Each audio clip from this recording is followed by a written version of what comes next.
Hey, how's it going? Sorry, taking me a minute to get started here. All right.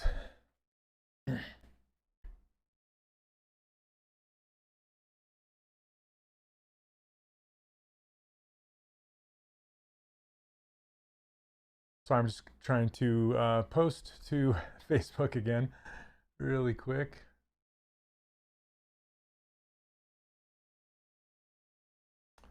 Come on, Facebook.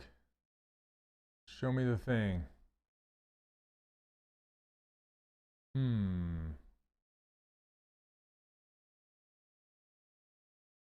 don't know where it is.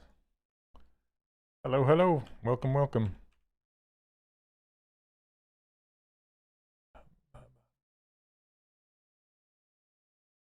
Okay, found it. There it is. Sometimes it doesn't pop up right away.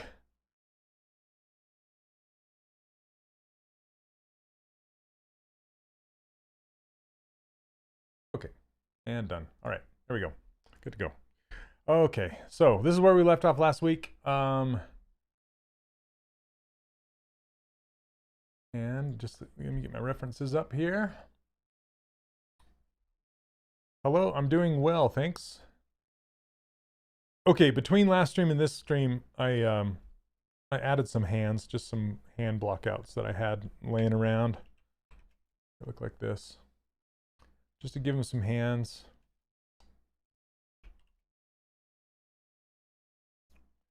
Okay.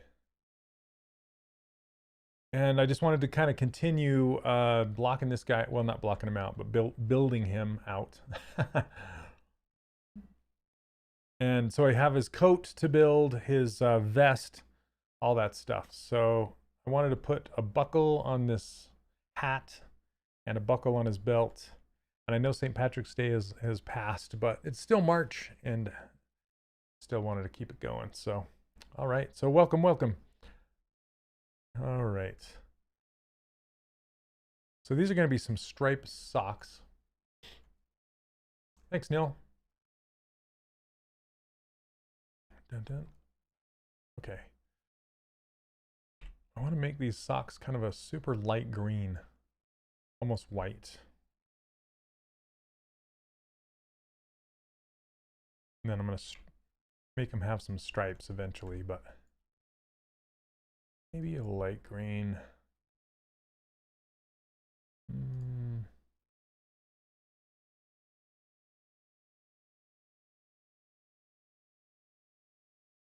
Sorry, I'm just trying some more colors here. That's pretty good. Okay. Now I want to make some shoes. And for that,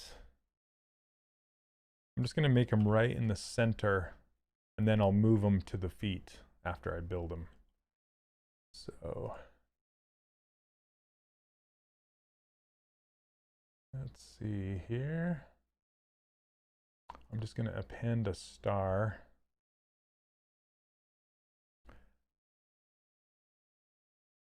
We'll just make them like a gray color for now.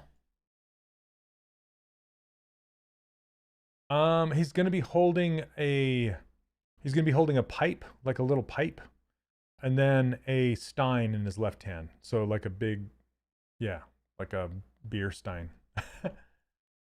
Okay. Let's see. Hey, HD, I'm doing good, thanks.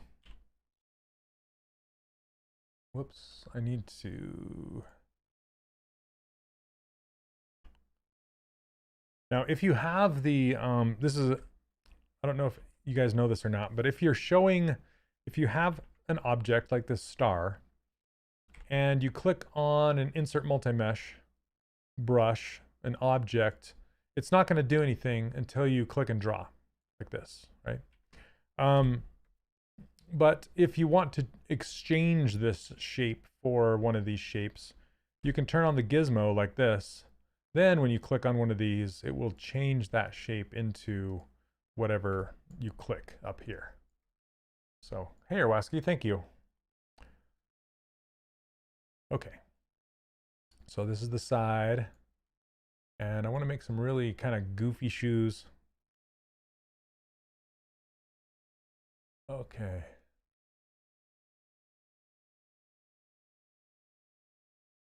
So I'm just looking at my reference, seeing how they're made here.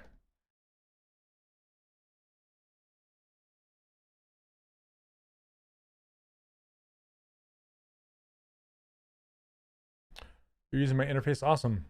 Hope you like it.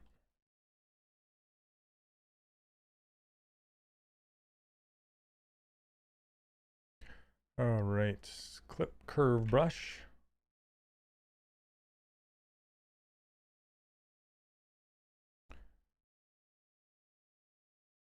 And these are going to be some super pointy shoes.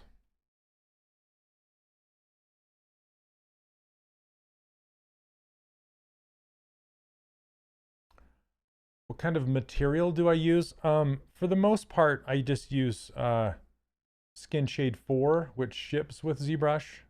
But sometimes when I want to see the surface detail more closely, I'll switch over to either ZBro Modeling or ZBro Gray. You can get those on ZBro's website. Like this gray, we can use this gray for a minute.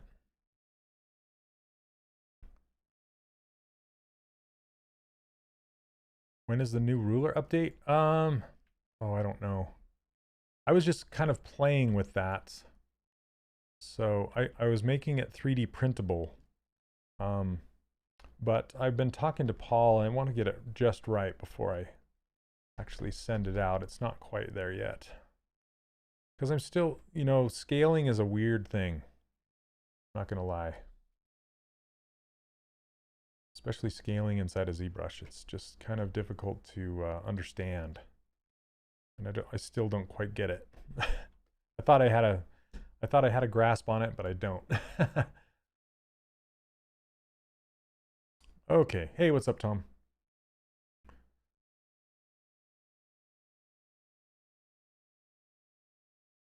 All right. Hey, Tom. I'm glad you dropped by because I just been meaning to.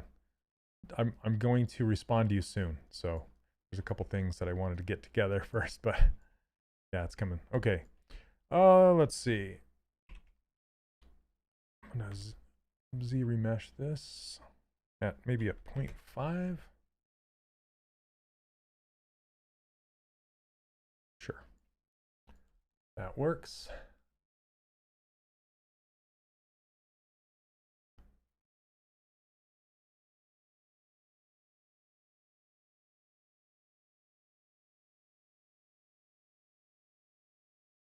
This is almost what I want in the Z remesh already. It's almost giving me what I want. Well, thanks, Cindy. I appreciate it. You know, I'm having, I'll have to be honest, I'm having a lot of fun sculpting something that's kind of my own design. I mean, it's being inspired by various different artists that I found, you know, like different clip art and things that I'm kind of putting together. But for the most part, it's unique enough to call my own design, I guess.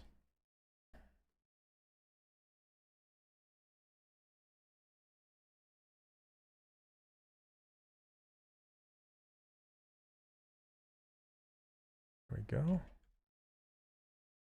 You can remesh as many times as you want. It doesn't matter. But each time you do, just be aware that it kind of shrinks your mesh a little bit.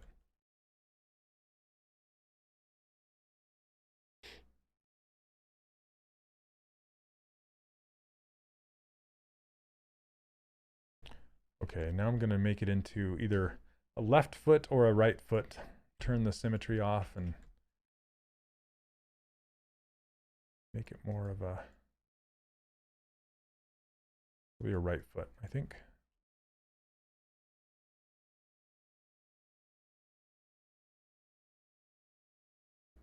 Shrink that heel down.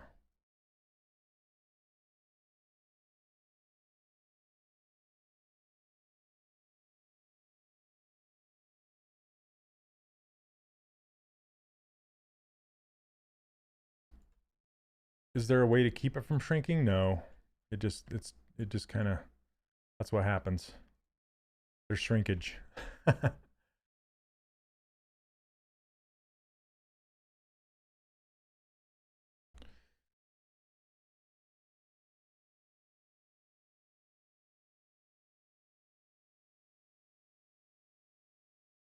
gonna run a kind of an edge right along the edge here.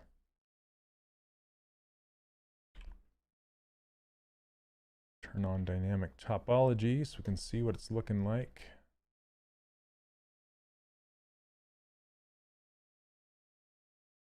Okay, let's get a soul on this thing.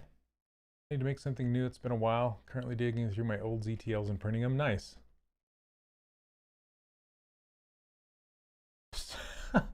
Magnus funny.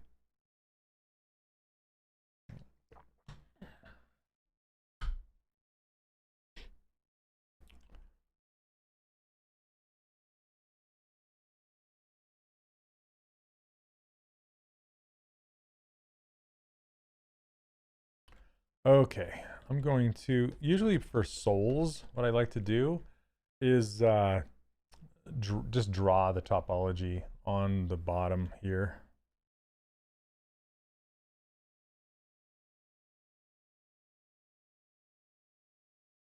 Something like this.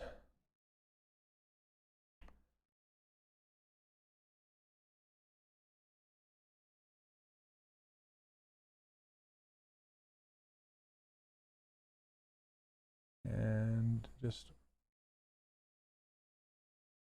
around like this. This end could cause a problem, we'll see, but hopefully not. Hey, what's up, Pete? Didn't realize you're streaming. Look forward to jumping on your character workshop in a few months from now. Awesome. How do you read the chat in YouTube from here? So basically I'm streaming through a service called Restream, which streams to, I stream to, it sounds like I scream for ice cream, but I stream to Restream, and then Restream streams out to Twitch, YouTube, and Facebook, and then it collects all the chat back and then streams that back to me.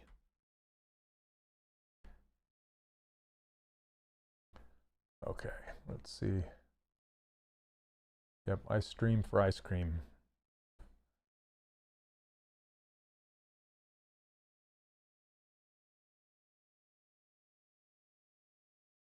I'm trying to decide if this is how I want to do it.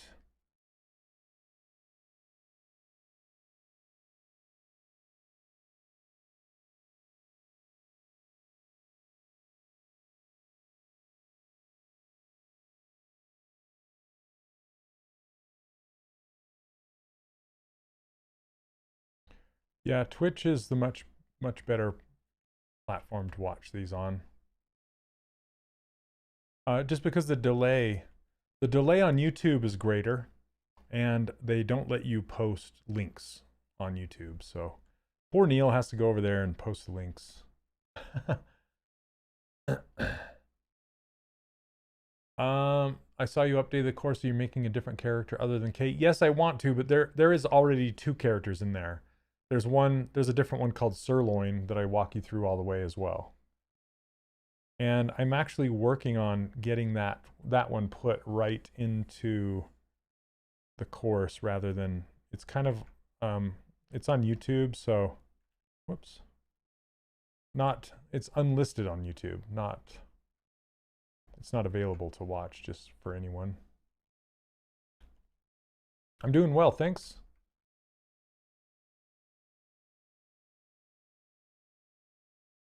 Oh, awesome, Pete. Very cool. Okay, I think I'm just going to leave this as it is and use this.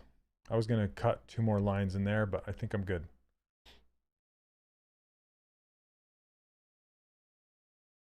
Hey, Sean. Yep, still going. Yeah. They're both, what I'm trying to say is they're both in there. So you can watch them both. You have access to them both.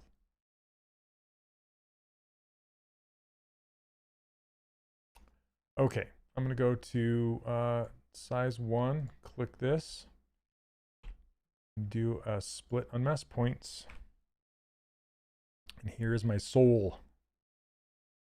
Look how big this shoe is. Holy cow, I'm making it big. All right.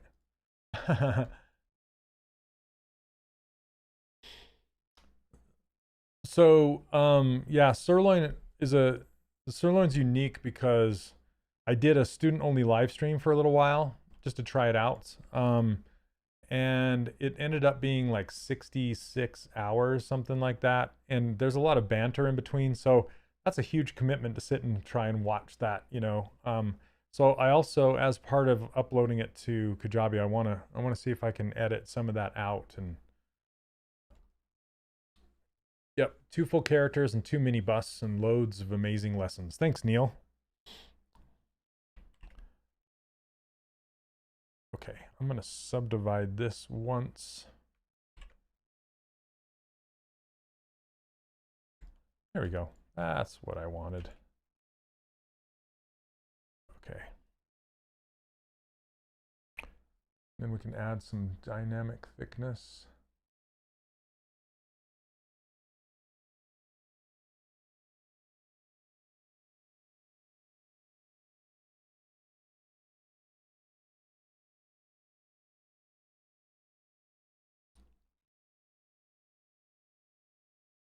You really, you did. That's interesting because a lot of people actually don't like that. So what Shane's talking about is, I have a good friend. His name is Adam Manoa. He's a professional illustrator, 2D artist, and he really wanted to learn ZBrush. And I said, hey, what if I did a not live. What if I did like a Zoom call with you, Adam, and we got together and I walked you through your first day in ZBrush step by step and then record it. And that way I could see all of his accidents and hangups and try and walk him through and fix them. And I walked him through installing ZBrush and basically getting him to feel comfortable with putting in insert multi-meshes and things like that inside of ZBrush and starting to feel his way around so he's not so lost, essentially. And it's a lot of people don't like it because it's kind of slow and boring, you know, but a lot of other people like it because if it is your first day in ZBrush, that's a painful day if you don't know what you're doing. And so if you're walking through with someone and you're seeing them go through the same issues that you're having, then you'll be like, oh, you know, little eureka moments. So that's why I made that, and that's why it's in there. Okay.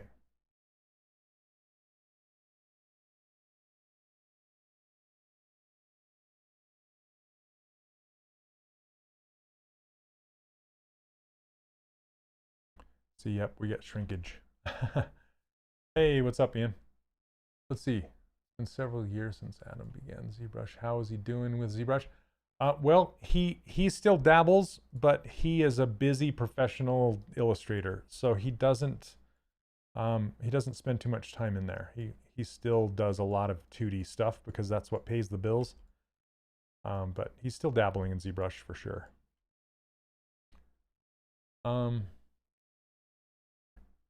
Let's see. I think it's really interesting idea learning alongside someone who is learning for the first time, like the viewer. Yeah. That was the intent behind that one. But it's not for everybody, you know. But for those people that it is for, then they love it. Hey, what's up, me?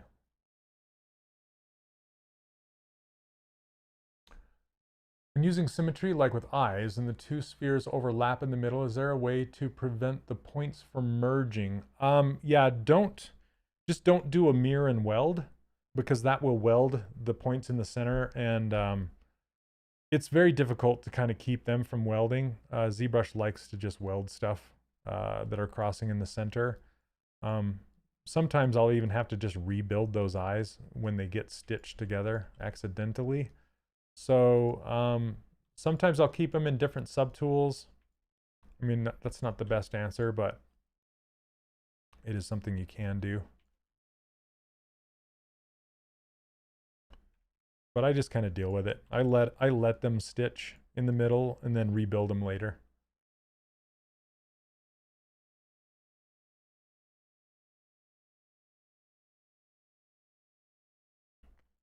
Okay, I'm actually going to bring this out more. So I get that little edge on the inside right here. You know how souls do.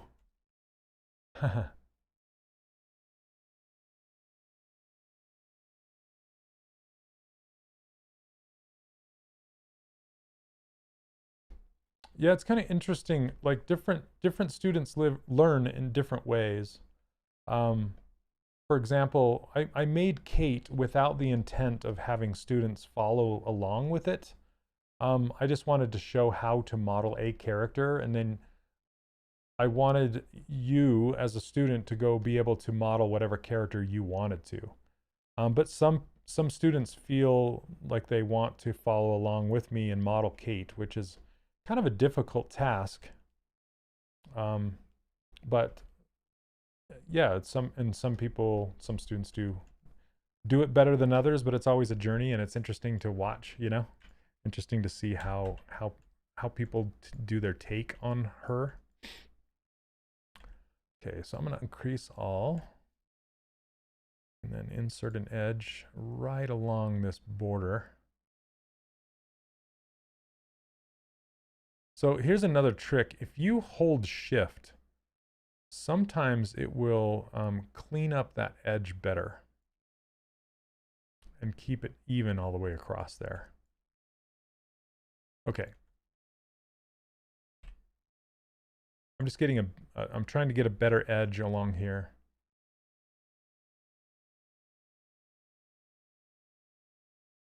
Turn off post subdiv. See, it's a much cleaner crease, which is what I want.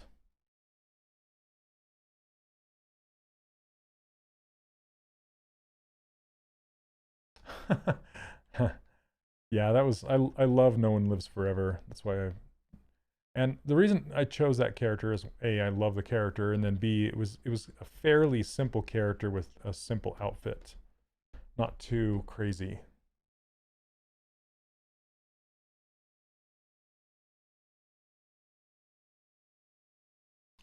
Well, what I want you to do is I want you to eventually find your own, because that's the whole idea. Is when you're done with the course, I want you to be able to model any character you want to model, you know, but I think I do give you access to Kate inside there.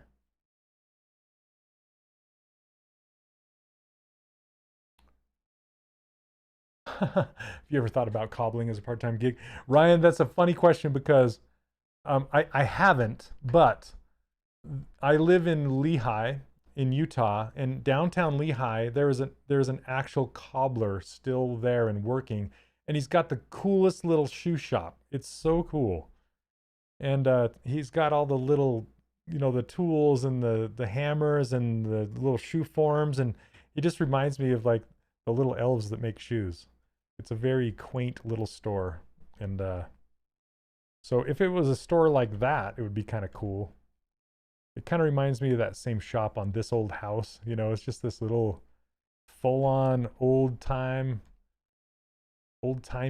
shoe shop, you know? I love it. I have not bought shoes. I wear tennis shoes and skater shoes, so I don't have nice shoes that would need to be cobbled, I guess. But I almost want to get some shoes just to go, just so I can go to that shop. I'm sure it smells like polish and leather and wood and, you know, just all that stuff.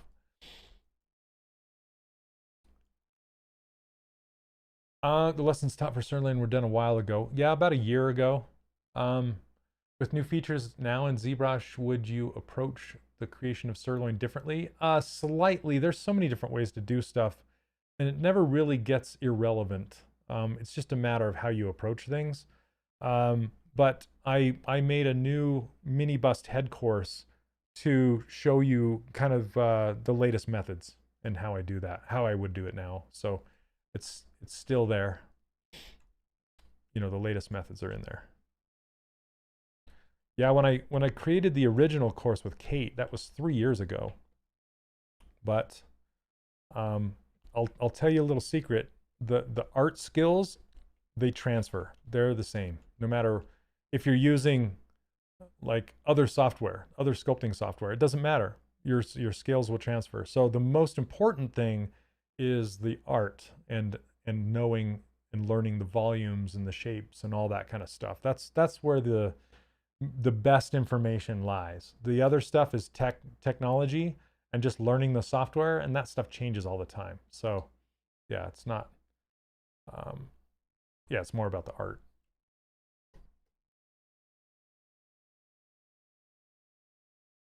Oh man, I haven't heard the song forever. I'm listening to my I made myself an 80s playlist on Spotify. And I'm listening to the Cult of Personality. It's a good song. Hey Ashik, how you doing?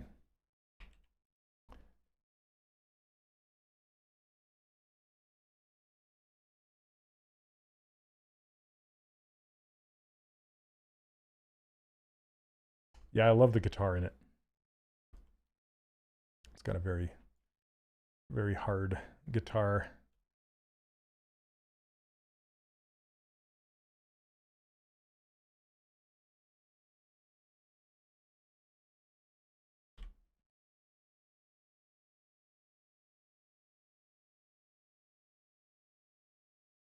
Okay, I'm just looking at the sole for a minute because I want to give it a heel. Now, this dynamic thickness is all well and good until you need to extrude it down. Then it no longer works. So I'm going to have to apply this and then extrude that.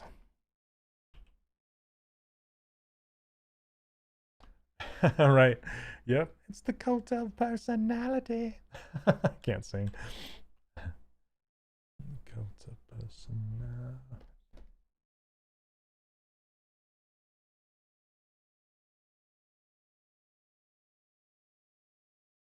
I'm just straightening this loop out before I extrude it here. Okay, now for this, I like to sometimes do polygroup single poly and then just make a new group here. And I think what I want to do, trying to decide what to do with this bevel, if I want to take it down with the extrusion or leave it. I think I might leave it and cut around it just to have kind of another edge in there. Okay. So extrude polygroup all, then I can extrude this out. Maybe. It was masked, so let me make sure I'm saving this in case I crash it. It was acting strange. Anytime ZBrush acts strange, hurry and save before it crashes.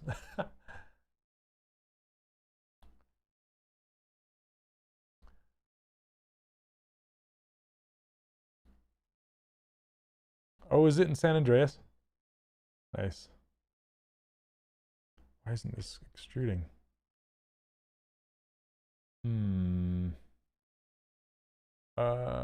Delete higher.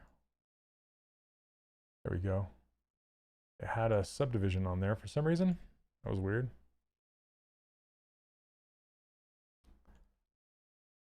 All right. Leprechaun with high heels.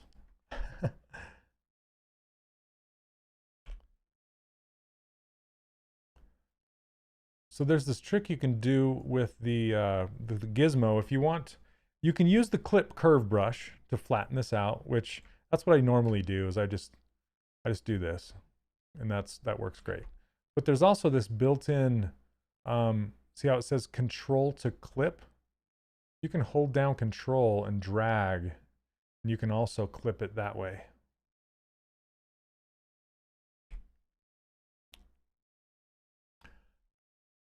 James, I haven't done Animation Mentor myself, and I'll let Pete reply to that. But yeah, I know like Bobby Beck and those guys personally, and they're fantastic. I would say that's a better animation education than you could get from a university if you're specifically focused on film animation. I love it. Okay. I'm gonna there's also another option. You can say extrude poly loop. And what you can do with that is you can see as you go around a face, you can see the little orange line pointing a direction. That's the direction that the poly loop is going to go in. And I want to extrude this out like this, just to kind of add this little edge, this little detail in there. What is this? This is ZBrush. Are you asking about what software is it? Okay, I'm going to slide edge loop complete. Just going to slide this whole thing down. And then insert an edge loop down around the bottom here.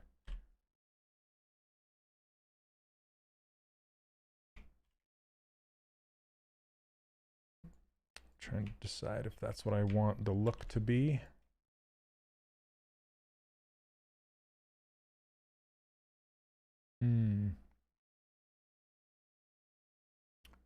Maybe run a line along here, here, here.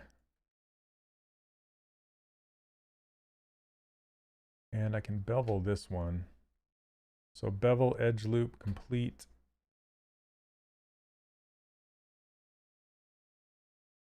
Oh, that's going to bevel all the way around that way. That's not necessarily what I wanted.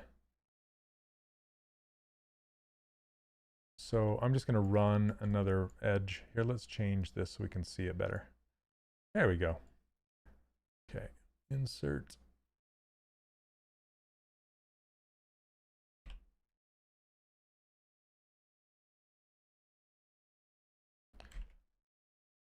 I don't want that to.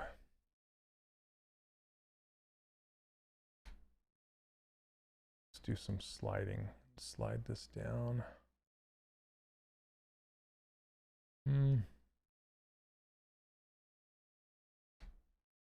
Sorry, I'm just trying some stuff.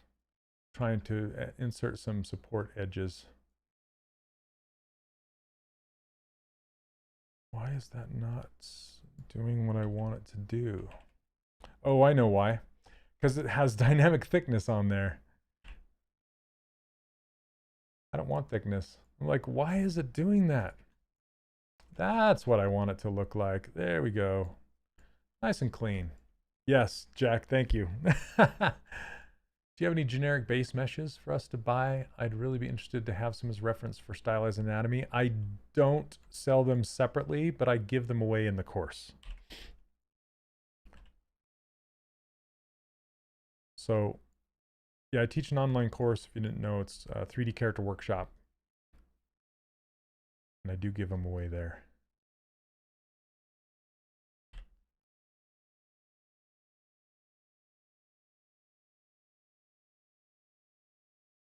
Not used to box modeling, ZBrush, only 3D Studio Max. How easy is it to transition knowledge learned in 3D Studio Max to ZBrush? It's fairly easy, but they approach a lot of things differently.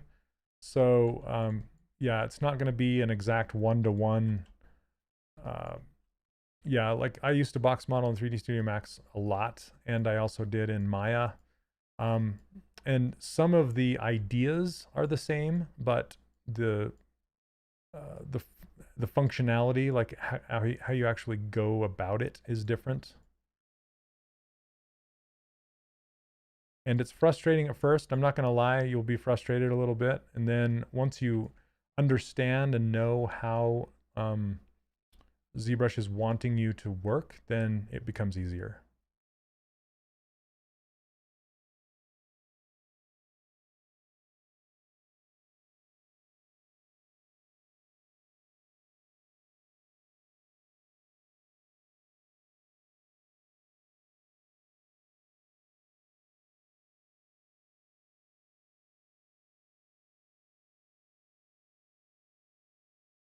Yeah, 3D Studio Max was one of the first programs I learned. I actually learned on 3D Studio, not Max, 3D Studio version 3 when it was in DOS.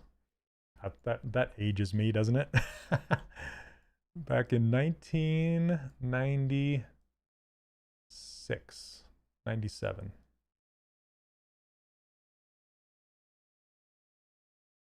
And I remember when 3D Studio Max first came out, it was on Windows. And that was like the coolest thing ever. I actually contributed to a book on modeling characters in 3D Studio Max back in 1998.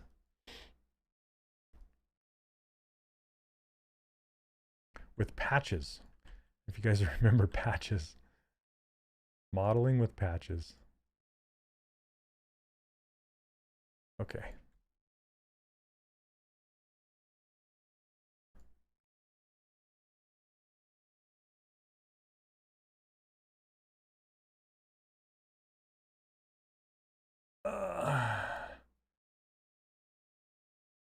Not to make you feel old, but my professor talked about using that program. Yeah.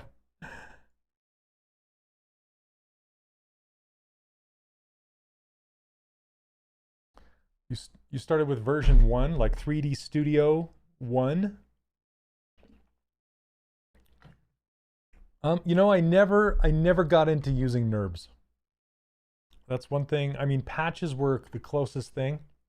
They were kind of NURBS-ish, but they weren't full-on NURBS. Okay, let's see. Let me make. I'm gonna make another piece on the back here. Piece of leather. You love NURBS. Tom, you're such a NURB. You know, this interesting thing about NURBS is DreamWorks used NURBS until like last year. And like Rhino, you know, a package called Rhino, that was a huge NURBS package.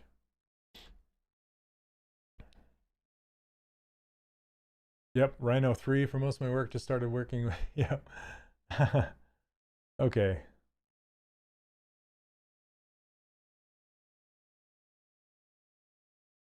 Listening to Dance Hall Days. You guys remember Dance Hall Days?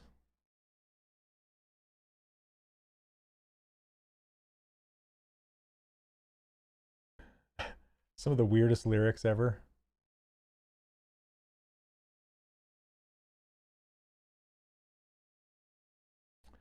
Yeah, Wang Chung. You need her and she needs you. Okay, let's see.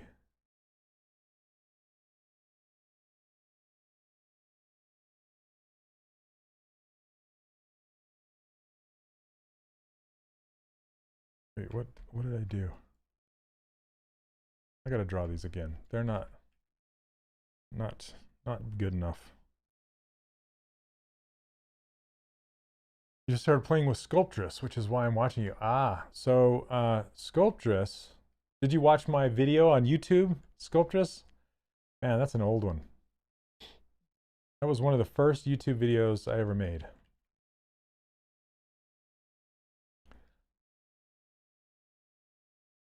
Okay, let's try this again.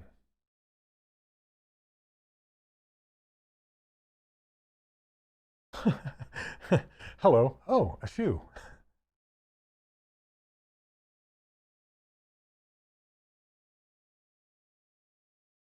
That's better. Okay. Oh, you found me just a few minutes ago. So if you're just getting to Sculptress, I have an old video that's still relevant today. If you do a YouTube search for Shane Olson Sculptress, let's find it.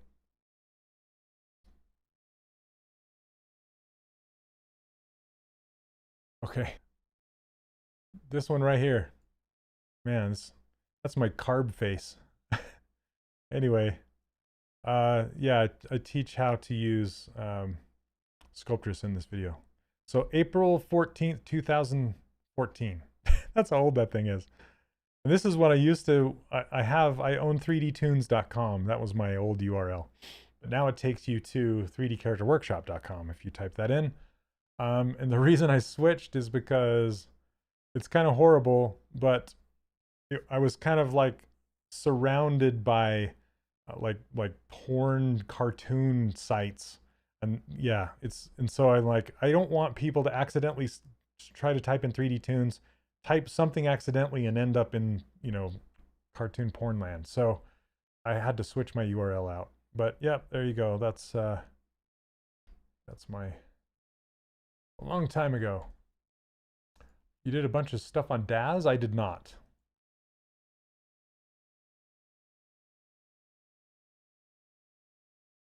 Okay, let's see.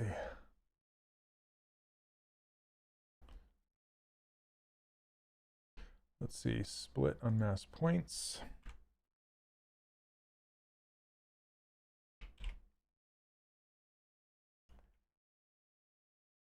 Subdivide it once.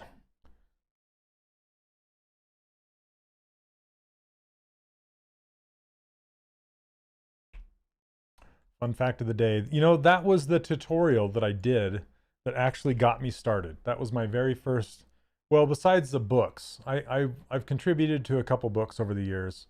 But as far as video, that was my very first tutorial video. And I shot it on my iPhone. And then it was a lot of work, and I didn't do much more after that for a while. I had big dreams, big goals, and then it kind of died when I got busy. Oh, my frog tutorial years ago, that is still on Gumroad, and it's still selling to this day. I kind of feel bad. I want to take it down, but the art side of it is still relevant, and it's only 20 bucks, so, you know, there's enough information in there to get 20 bucks worth of value out of it. So I leave it up.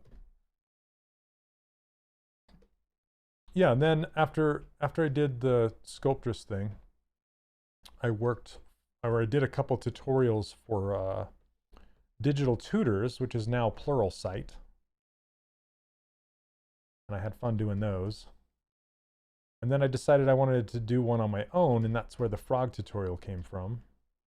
And it did pretty well, but I always wanted to go bigger, and I wanted to like do a full-on online course that's big, and that's where the 3D Character Workshop came from.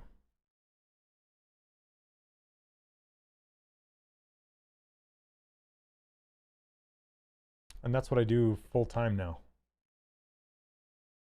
is I just teach my online course.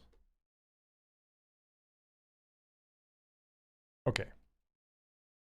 I don't know if this, I kind of want it to go all the way down here.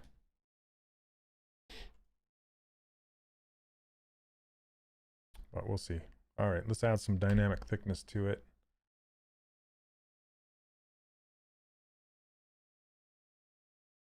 Did I do the octopus? No, I did. Let's see.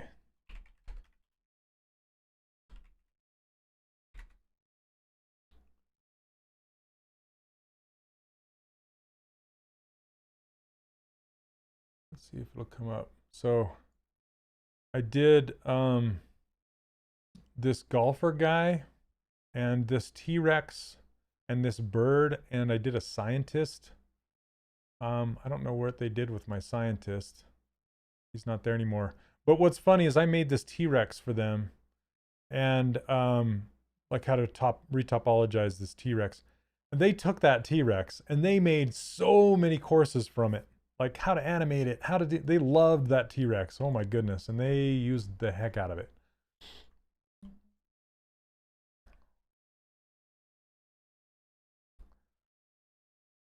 Yep, I am planning on making some more YouTube tutorials in 2021. That's my goal, is to make more free content on YouTube. So, and I have 2 YouTube channels, but I'm going to be using my Shane Olson YouTube channel, not my 3D Character Workshop one.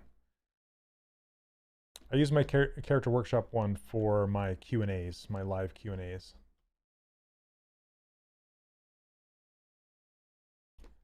Let's see if I can pull this down.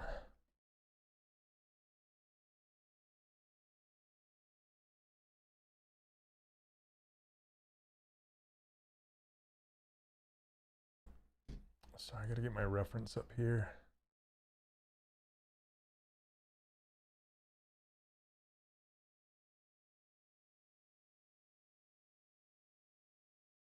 yeah, this kind of becomes the back side of what where you put your foot in.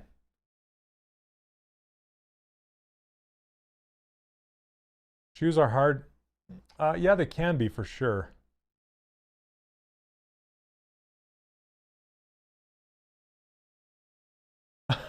Really, Mapes? You have that, huh? With the thug? That was the worst character I think I've ever modeled.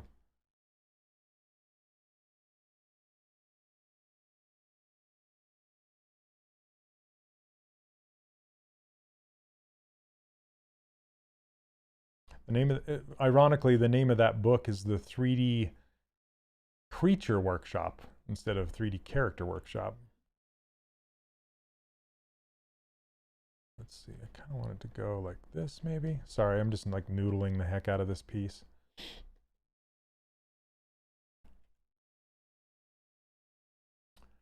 How do you give a plane thickness? Well, there's a couple ways.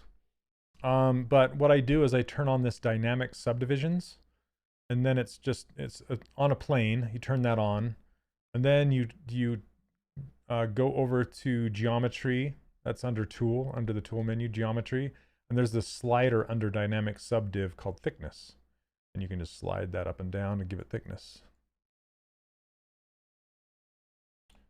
Okay.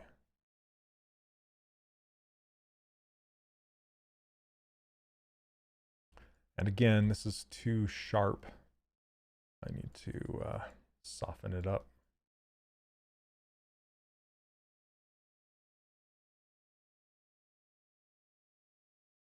So I'm going to uncrease it, and that'll soften it up, and then turn off post subdiv. There we go. Maybe make it a little thicker. It's too thick. It's actually, that's a good thickness for 3D printing though.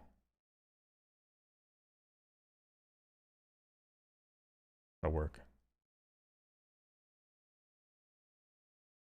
Okay.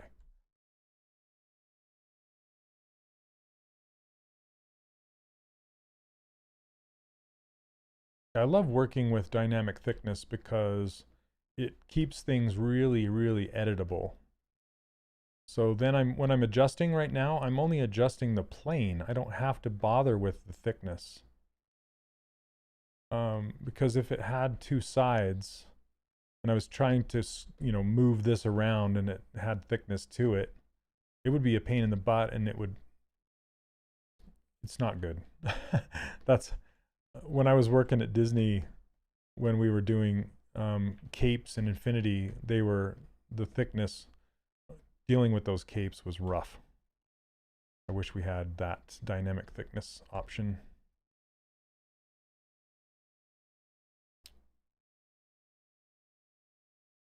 When you topple a shoe, would you make that back part a separate bit of geo? No, I'd tie it in. I'd stitch it in.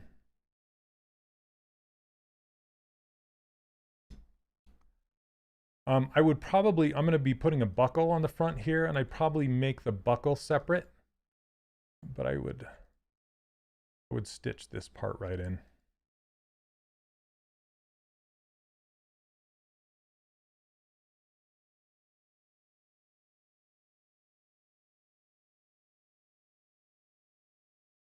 When making a character, do you always start at the head and work down? Not always. Sometimes I'll start with the hips and work up. Most often I will start with the head, just so I can kind of get the feel of the character first and get the head size, because head size is a good marker for how tall the character is going to be. You can measure things in head sizes. So that's why I usually start with the head, but not all the time. Okay, let's make a buckle. Spinning this around enough.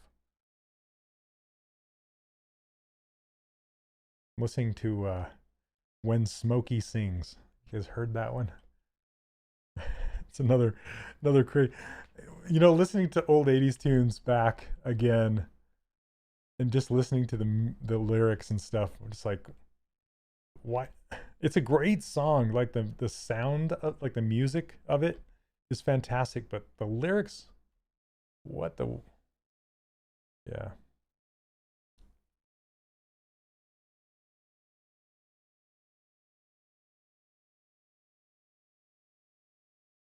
When Smokey sings, I hear violins. That's a good lyric, but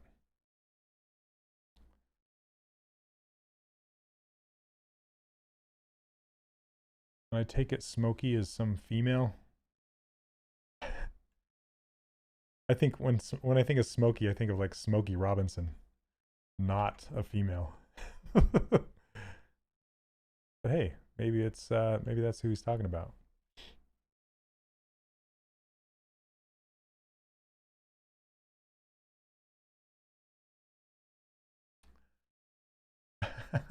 Yeah, spinning the shoe so much. Spin me right round. Let's see. All right, that's gonna work, I think, for a base.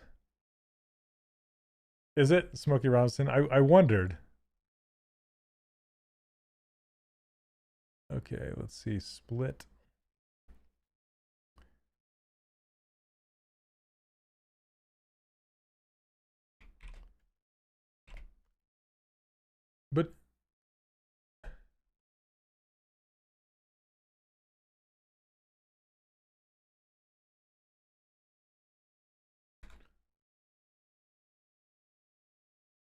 But okay, but he when in the lyrics he keeps saying like spreading her wings and like referring to Smokey as a female. So that's why I'm just like confused.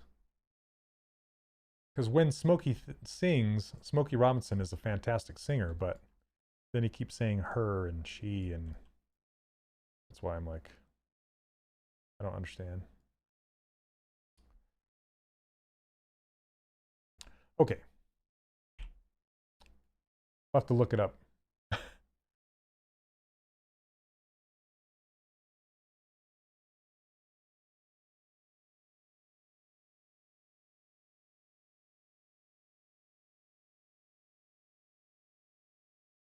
Okay.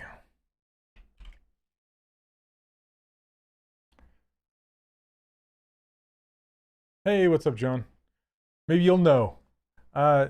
When there's a song called "When Smokey Sings."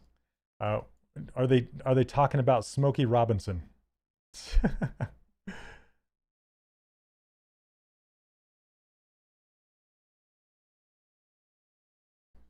Or is it like the singer's? I don't know. What's Smokey?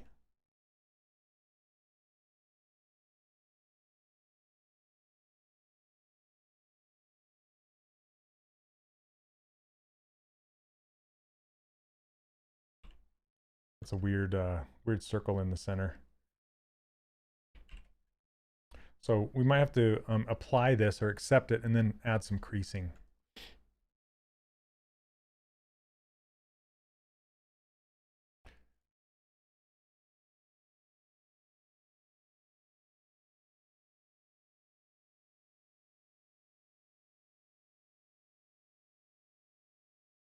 Girl in his life leaving him while Smokey sings. Oh. Is that how it goes? Hey Cap Awesome. Just arrived completely lost. Greetings from Finland. Hello. Thanks for hanging out, dropping by. I'm always lost too, so join the club, I guess.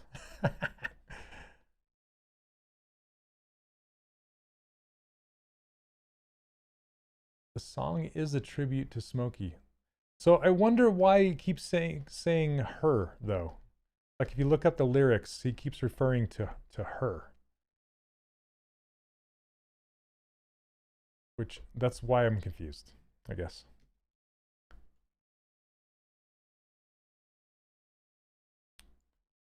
Let's see.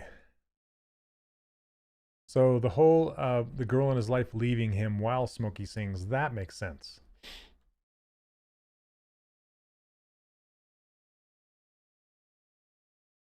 And now I'm listening to The Passenger by Susie and the Banshees.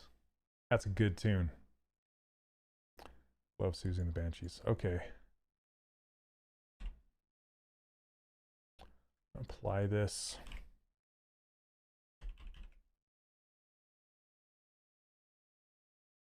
Okay, why? This is acting strangely.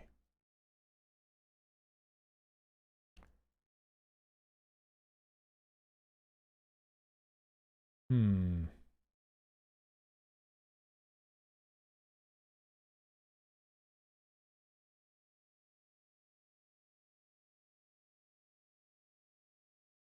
Okay, that's what I want.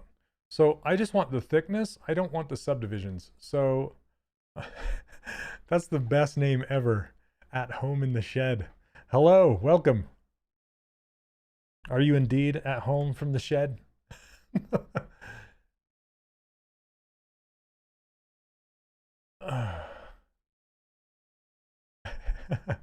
Yeah, see what the lyrics is happening. Okay.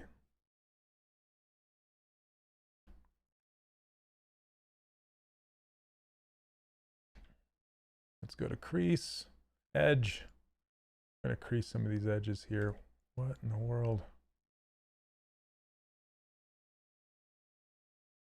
Oh, okay. I need to apply this. There we go. Okay. Ah, man. I'm having a rough go today, you guys. You have your studio? I've always wanted a studio outside in a shed. That sounds awesome. Just getting away from it all, working out. Especially if you have like cool little windows and things in there. I never have luck with the topple brush. It's very tricky for me. Watching you do it looks like it has to do with the camera angle. No, John, it has more to do with the size of the brush. So I can give you guys a really quick tutorial on it if you want. John, I do have a tutorial in the course specifically on the topology brush, I believe, but I can go over it again really fast. Not a problem. Okay.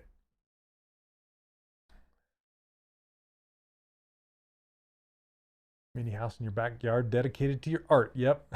You don't live up north long winters. You can make a shed pretty warm. If you insulate it and all that, you can get it pretty warm. Can't hear my wife from the shed. There you go. I wasn't going to say anything, but there you go. No. Okay. So let's do some topology on the sphere here. Okay. Now, first things first is you can't have you can't have real subdivision layers while you are using the topology brush. Okay. It does work with mirroring, but I'm going to show you the difference between a larger brush and a smaller brush. Okay, so if you use a larger brush and you draw a line down, you can see these black and orange tick marks. Okay, those black and orange tick marks are very important because where they touch or cross, that's where it's going to draw the point. Okay, so I'll draw another line over here. Actually, I'm going to make it way bigger. Draw over here. Now, if I try and draw a line across this, if I draw across, say, the orange or the black, it's going to snap to the point in between the orange and the black. So see, as I draw like this and then let go, see how it became crooked? And wherever, see how it drew a green circle where those black and orange lines crisscross each other. Okay? So I'll draw another one up here. The only point that matters is where those lines cross. So everywhere else does not cross. So some tips that I have for you is, let's rewind, is use a smaller brush. You don't have to go really, really small. Okay. But I go pretty small so it has more of an opportunity to make one of those green circles in the smaller lines, okay? And one thing I don't do is, if I need to draw a square, I don't go like this and then start at this point and go and try and go to this point. Because there's a lot of times I'll miss, or it'll make double circles and things like that. So it's much better to, it's like drawing sketch lines and draw past and go past, like a tic-tac-toe sign or something like that. Okay, so you'll have much better success if you cross your lines like that, rather than trying to line it up to here and then stop right there. Like I said, it doesn't always work and you'll have issues with it. Um, so, yeah, one more thing is, like I said, the only point that matters is the point where the lines cross. So I'll show you, I can draw here, cross right there, and then I can draw a crazy line like this and cross right there. I'll still get a quad, right? The line does not matter. The only thing that matters is the where it crosses to make that little green dot. So does that help you out, John? Does that kind of help you understand? So it doesn't really have anything to do with your camera angle as much, unless you get to something like this and you're trying to draw a line off the edge, then it's going to do some weird stuff, right? There is, now you can continue a line, and if you want to continue a line, you kind of hover over until that green circle lights up, and then you can click and keep going from there. You don't want to leave a circle in the middle of it. You want to bring it with you.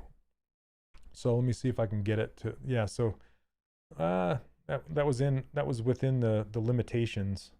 So it's pretty forgivable doing that stuff. Okay. Those Disney Infinity sculpts are looking great if you only had a Thanos to go with them. Hey, Samarian, so one of my students, Kate, is her name Kate? I'm trying to remember. What is her name? Anyway, she made a Disney Infinity Thanos, and it's fantastic. And there's, are you the one that made one, Samarian? There's, oh gosh, I'm totally drawing a blank. And you sent it to me. No. Oh my gosh, Samarian, I'm sorry. I'm just, now that you said that, I'm just starting to like put two and two together going, oh crap. Yes. Okay. I need to get, yeah. Geez, Sumerian. I'm sorry. I got to get that done and up there. All right, John. Yeah, hopefully that helps. Give that a go, and hopefully you'll have some better success with it. It is finicky for the most part. It's very finicky.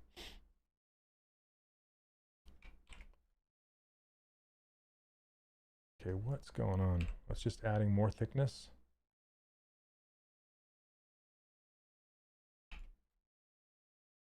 Samarian, you are right. I need to get that up there.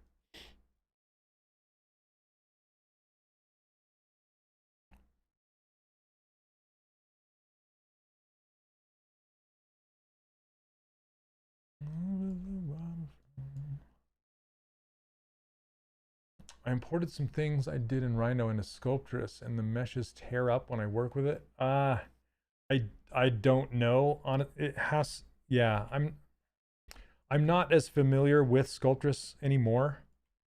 Yeah, I don't know. I'm sorry. I would make sure you convert it to OBJ or something first before bringing it into Sculptress. And also, if you can subdivide it first and add more geometry, that would also help.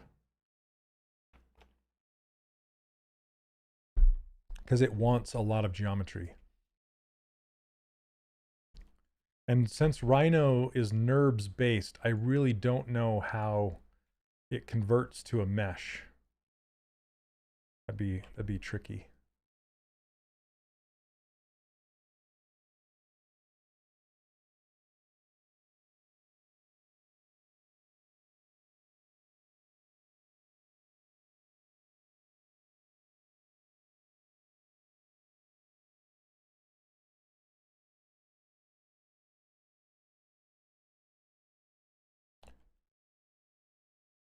Yeah, I think it's in the conversion. Like however it's getting converted from Rhino into a mesh is where the issue is. If I were to guess. Like I said, because Rhino is NURBS based. And Sculptress is mesh based.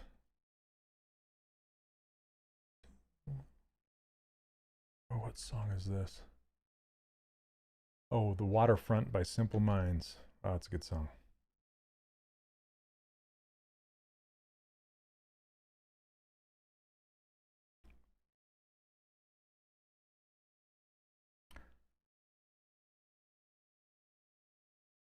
Man, I'm trying to think of what I want to do with this. I think I might just convert it to a Dynamesh and smooth it out and like sculpt it by hand. I want to thicken it so it goes down into the surface more.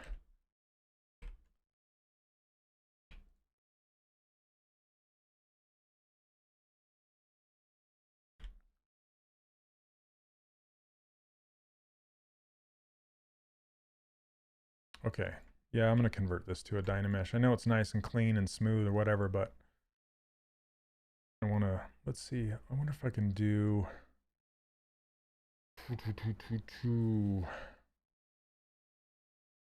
Because as soon as you convert something to a Dynamesh, it essentially destroys what you have, but it also allows you to mess with it. Otherwise, I'm just going to be in here cutting in edges. Let me just, I'm going to spend some time cutting edges because I can't commit to Dynamesh like that. Let's see. I'm going to uncrease all. You know what? This is even better. Look at that. That's pretty good. That's a better buckle. And it's not all warped and weird. Yeah, I'll go with that. But what I can do is I can just run an edge, like insert a support edge along here and along here to tighten up that edge a little bit. Same on the inside, here and here. Makes it a little better. There we go. That's good. I can live with that. Ah, Caitlin. Thank you, Neil.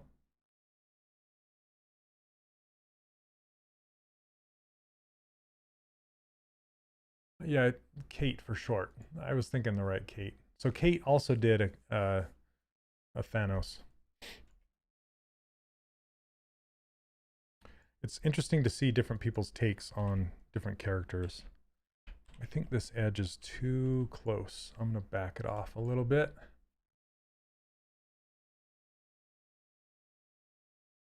Promise me just one more night. What is that song? Let's see, slide.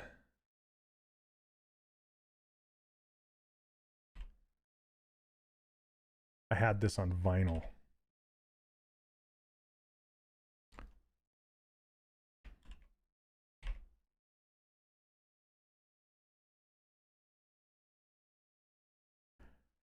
These song lyrics are a little interesting in the Me Too movement.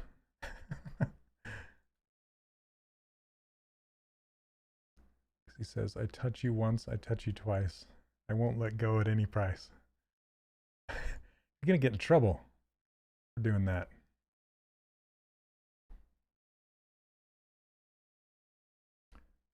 Yep, you got it, Neil. Okay.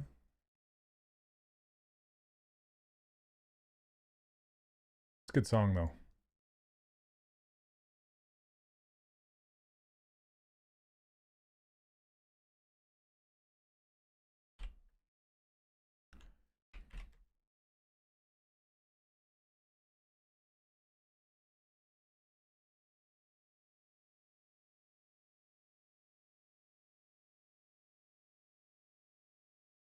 Were there some Disney Infinity characters that were modeled but never went to full production? Oh yeah, there were several. I have them right here. I have them. That's true, Ian. So, yeah. So Hera from Clone Wars, I actually modeled her. I'll show you in just a second if you want to see. K2SO, that was modeled by my good friend Ian Jacobs. I have him. And the Peter Pan is another one. I actually have him in an unopened box. You can find them on eBay opened from the production, but they only boxed a few of those. Then we're going to do these premium figures, like large ones. And I have one of those that I posed. I posed a Hulk. I didn't model Hulk, but I posed him.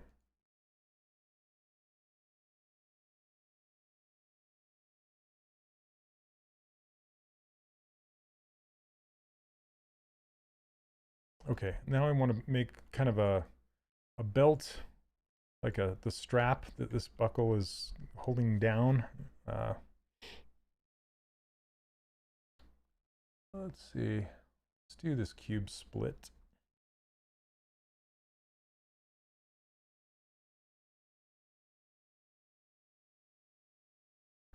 And split it.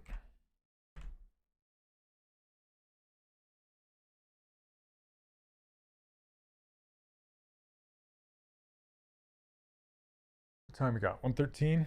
Okay. This is the shoe stream, apparently. Sorry. If you're not into shoes, shoes can be fun. Thanks, Neil. Yes, if you want any of these brushes or this user interface, I give them away for free over on my website.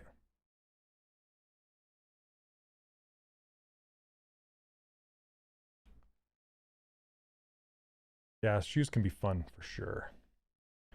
Especially ones that are full of stitches.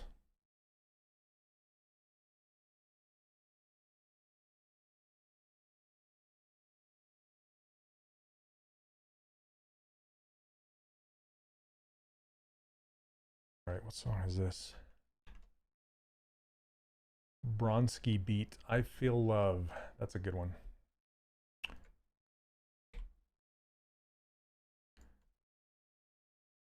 That's one of the more obscure 80s bands.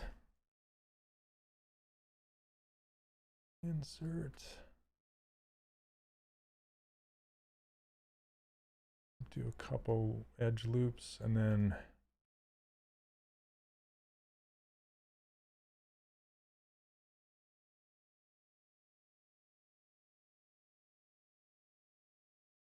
okay.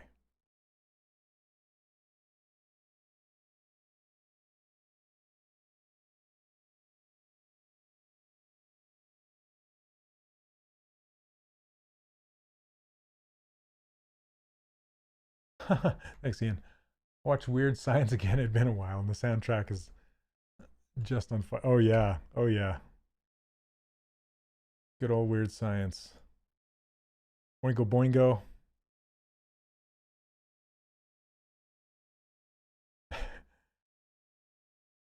And that creature at the end, so hilarious. Spoilers, sorry.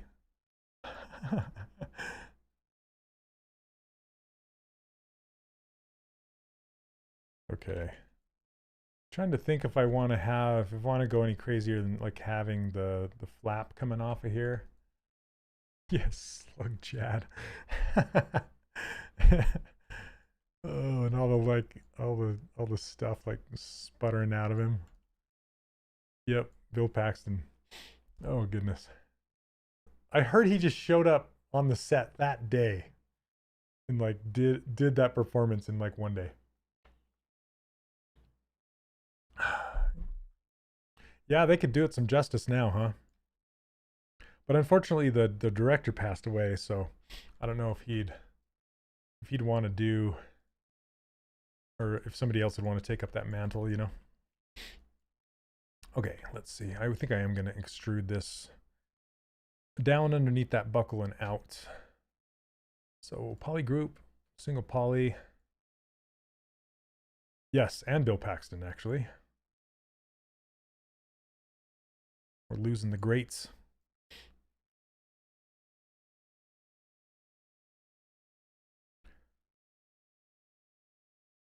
Turn this a little to the side. All right, I'm not feeling this tune. I'm fast forwarding to the next one. Ah, there we go. That's a good one. All right. Wish I could play these for you guys. But I'll get takedown notices. Okay, extrude, polygroup all.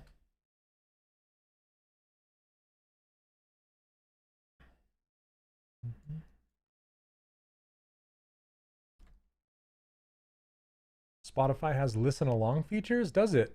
I didn't know that. Watch away. Yeah, this, I'm listening to Walk Away from Love by Yaz. Can I share this playlist?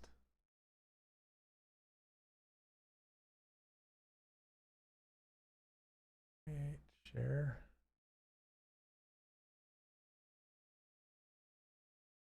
I don't know.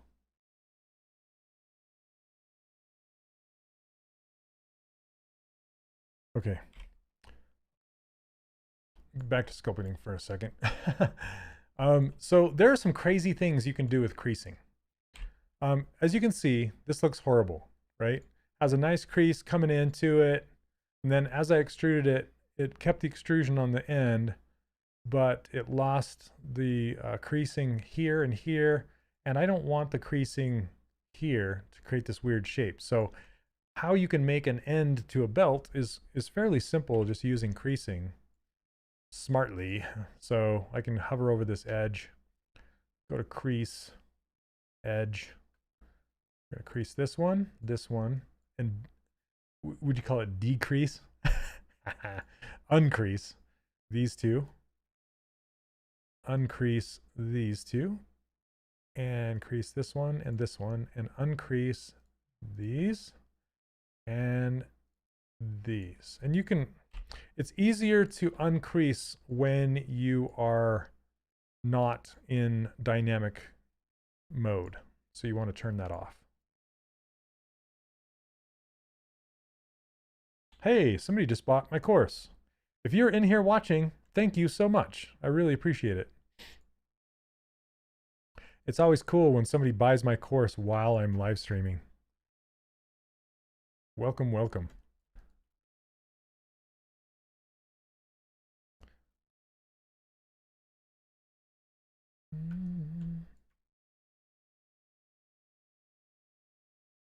So as you can see, it makes a nice belt. So now what I can do is, if I want to put this all into its own same polygroup, you can do that just by hitting Control W. Decrease. As a dad joke, decrease. Okay, so now I can see it in context with the shoe, and yep, it's way too short. So I can pull it clear out here, and then I'm doing this for 3D print, so I don't want to go crazy with it by having it hang clear out here.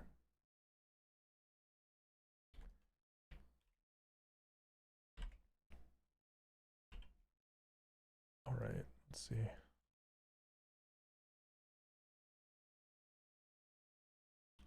Hey, Ian, how is your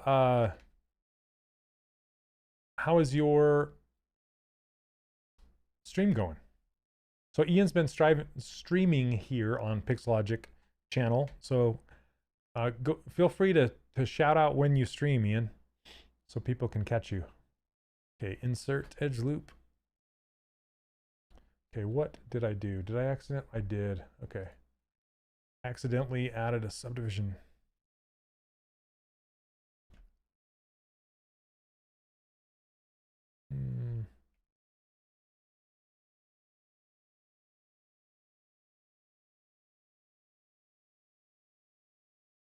Okay.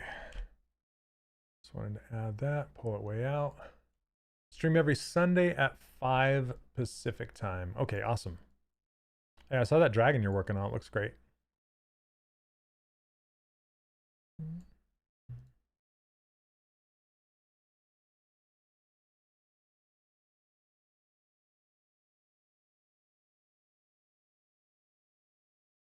Yeah, teaching's great.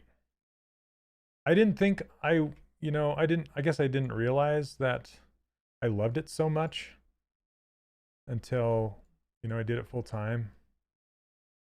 Because I just did it here and there, and I was decent at it, A lot of people told me that they liked the way I teach and stuff and how I explain things, and so I'm like, well, maybe I should do that more. I've actually been thinking about making other courses in completely different subjects just because I love to teach. Like just obscure stuff that I know how to do that maybe somebody else would want to learn how to do, like airbrushing, for example. You need some experience in character modeling for your course. I would say it helps a great deal to have artistic knowledge, not necessarily character sculpting knowledge, but artistic knowledge, like knowledge of form and shape and color and that kind of stuff. You'll get a jump ahead in your learning. But if you're trying to learn the art side of things and the tech side of things both at the same time, it's going to slow you down is all, but you can still do it.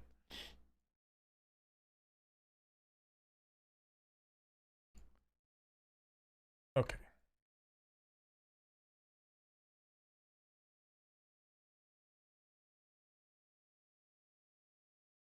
Why would you add thickness at this point?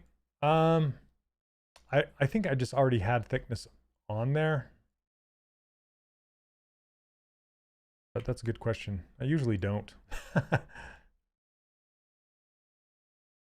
Okay.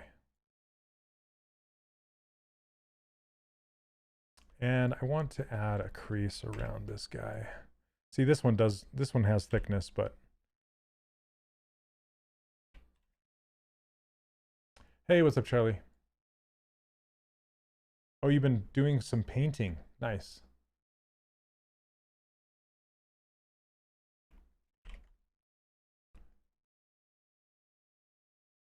All right, I'm going to insert a couple edge loops here and here. Did that end up there? Oh,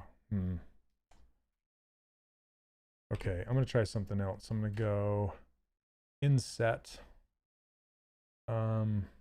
region. Let's try that. No, the whole region.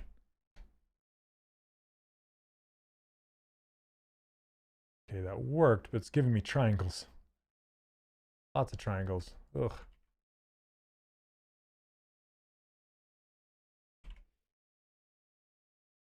All right. I think I'm just going to add, I'm going to add some thickness to this too, because I want to do some support edges on here. Let's see. This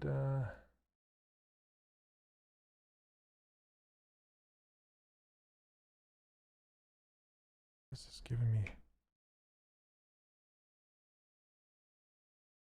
Oh, there we go.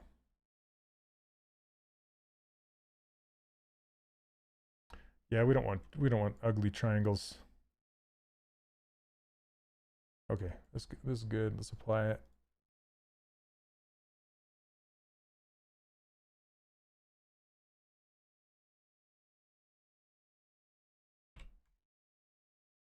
Get rid of that thickness now.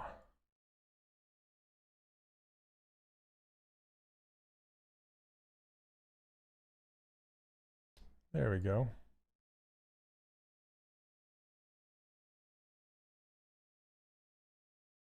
So if you guys want to see what the character is looking like, I'll show you here in a second.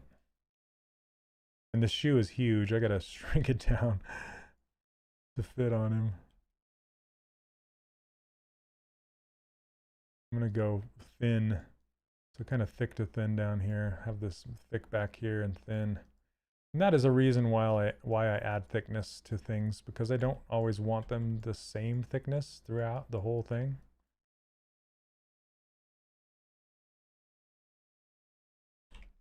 Okay. I need to save this.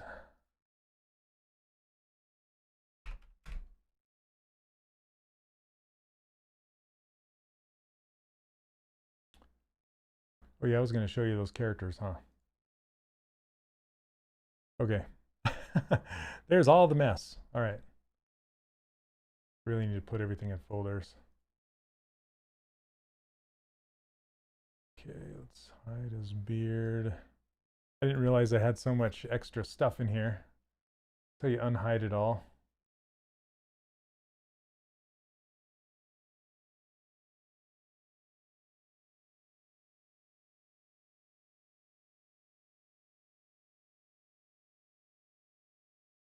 Okay. There's this big old shoe in the middle. Okay. Oh, thanks so much. Okay. So I'm going to put this shoe. So, yep, there was a junk rope. Okay. So, if I want to, this is something I learned from Paul Gabry not too long ago. from a question that a student asked. The student asked, is there a way that I can put a lot of subtools into one folder at the same time, right? And apparently there is. And how you do that is by using the pizza boxes, which is the transpose all selected subtools. Turn that on, and then I clear it. Let's do select lasso. So, and then I just add all the things that I want to add to a folder, like this and this and this and this. Okay, so all those things I want to add. And then I hit Control F, and it asks me, it's like, are you sure you have several things selected? They're all going to go into a folder. Is that what you want? Say, yep. Then you say, shoe. Boom. Now put all those into a folder. Right there, shoe folder. So that's how you do that. I did not know that until I asked Paul. Now what I can do is I can scale everything, all the shoe together. If I go to this gear, I can say transpose set. And it will kind of do the same thing. It will just open up the pizza boxes and select everything in that folder. And then I'm good to go, and I can shrink the shoe down. Kind of get it to match. I don't know why the gizmo doesn't follow it. I guess when you're in this mode, the gizmo sticks. So I know this is his left foot, but that's okay. We'll flip it around here in a minute. Putting a right shoe on a left foot. And you do not need to merge it. No, you don't. Now this works well for scaling, rotating, and moving. If you're wanting to sculpt on multiple pieces, then you do need to merge it together. Or you could use the pose mode, and you could go into pose mode and then edit things together that way. So, okay. So let's see. I want to duplicate this shoe. Let's turn this off.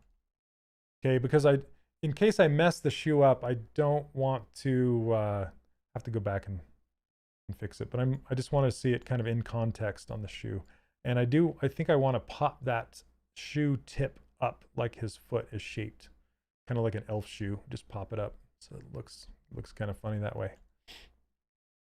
And so if I wanted to pop the toe up and the sole at the same time, it's best to merge those two together. Or go into pose mode, but I'm going to merge them together. And if you do that, you want to make sure that both of them are in dynamic subdivision mode, and they're not in. You don't want to add the subdivisions, or else it'll cause some issues before you merge them down. So I'm going to merge this one down into the next one. So now they're both, you can tell because if I turn on the wireframe, you'll see both of those together. And now what that allows me to do is mask off the toe like this, blur it, invert it. I'm going to blur it again. And then I can put this gizmo right here and just curl that toe up a little bit. So that's kind of fun. And then I'm going to curl the tip of it up a little more.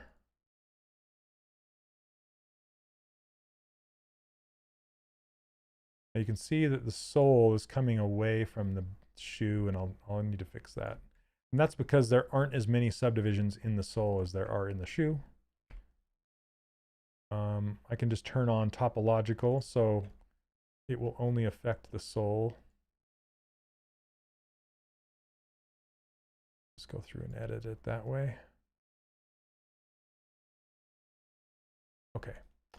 If local symmetry helps with the gizmo's pivot point. I don't understand that. See if local symmetry. Is that a question, or what are you trying to say? I'm sorry about that.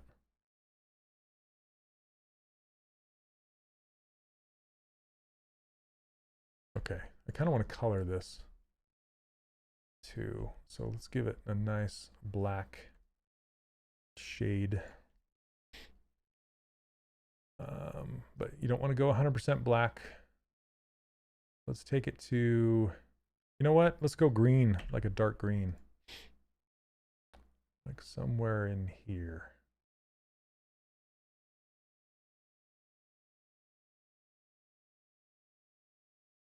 There we go.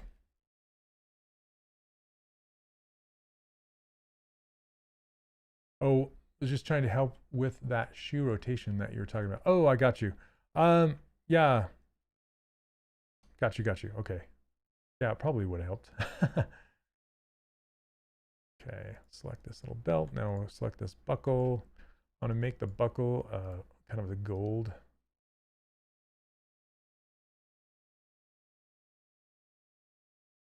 Something like that. There we go. Okay, obviously his foot is sticking clear out, so we can, whoops, we can jam his foot into his shoe. What did I just do?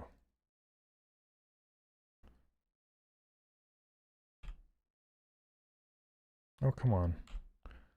I accidentally like selected a masking brush instead. Oh well.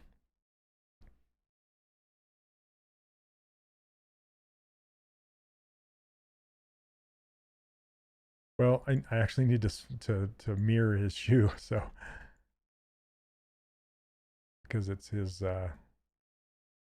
left foot, right shoe. Okay, that looks funny. He's wearing the shoe on the wrong foot. What's wrong with you? Okay, so I don't know if there's a mirror folder feature. I don't think there is. No, there's not. Okay. Okay, I'm just gonna have to mirror everything in here. But I am going to keep on local symmetry. Well, no, I'm not. I'm going to pop it over to the other side and then slide it over on each of these. So let's turn the floor. It'll pop over here and then I'll slide the whole thing back.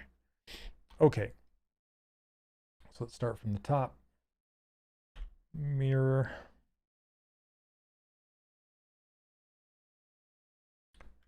Arrow down, mirror.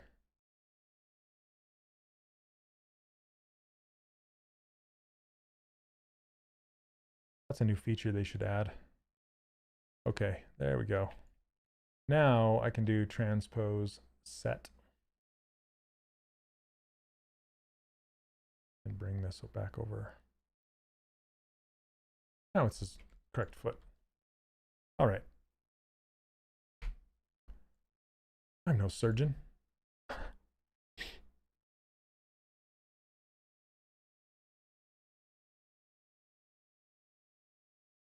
I kind of want his foot to hang down slightly like this because he's going to be sitting on, I picture him sitting on the edge of a shelf or something. He's got his foot hanging there. It's not up against something, so.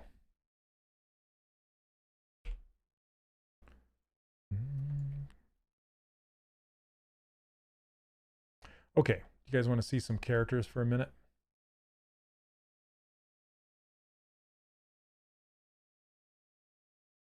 I have a problem with nano mesh. When I divide the mesh, it will add additional nano meshes. I can freeze the placement, but then it will not allow me to move the original mesh with the nano mesh. Imperial, I don't have too much experience with nano mesh. I've used it very, very, very little. So I apologize for that. I don't know that I have an answer for you. What you can do is create a different mesh, like a proxy mesh, just one to use with your nano mesh, so they're not driving the same thing. You know, like this mesh will be my nano mesh, and then the subdivided one will be your other mesh. I've done that before. Maybe that'll help. I like that shoe. It's funny, it looks like he's kicked one shoe off.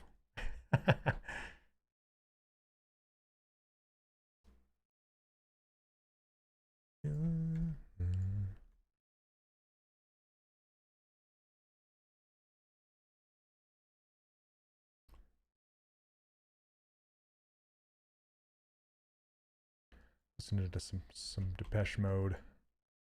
Good old Depeche Mode.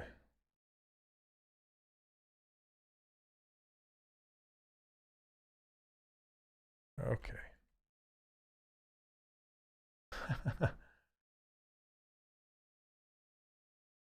Yep, he's gonna be smoking a pipe and drinking some beer and kicking his shoes off and having a good time. No. All right. I guess I could have duplicated that that shoe before I flipped the mirror, because I'm gonna have to mirror it back like a dummy. All right, let's do duplicate. Okay.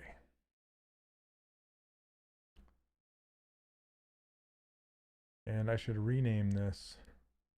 Whoops, not this. Need a rename folder, which is in here. Call it left, well, shoe left.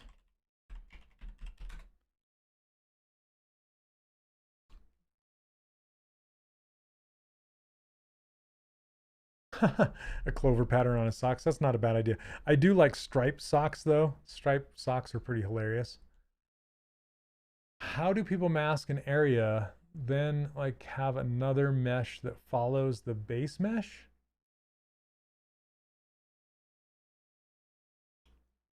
Oh yeah. Yeah, Paul Gabry streams live on Wednesdays at 11. So if you want to ask your nano mesh question to Paul, he actually works for Pixologic and he knows all the technical ins and outs. So I would ask him. Luke, I don't quite understand your question. How do people mask an area and then have another mesh that follows the... Are you talking about snapping to the surface of that mesh?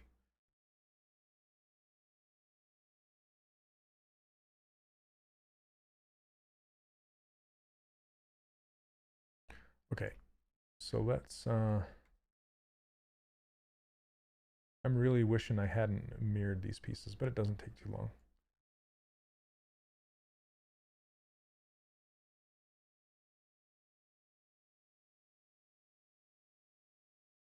Okay. So this other shoe's still there. And then I'm going to mirror all this back over again. Because I'm a dummy. Okay. So let's click on this one.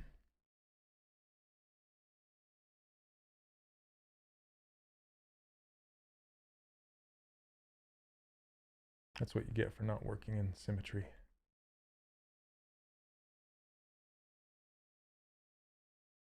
Okay, there we go. And then transpose set.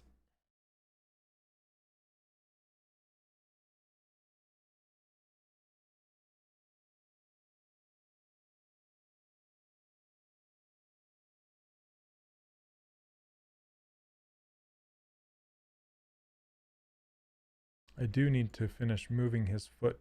See, his leg is not resting on his other leg. I need to finish moving that down and getting it resting on his leg.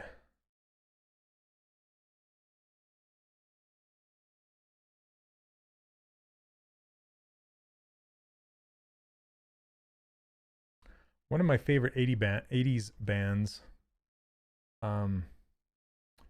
was a band called Glass Tiger. I used to listen. I wore that album out. I love their music. Good old Glass Tiger.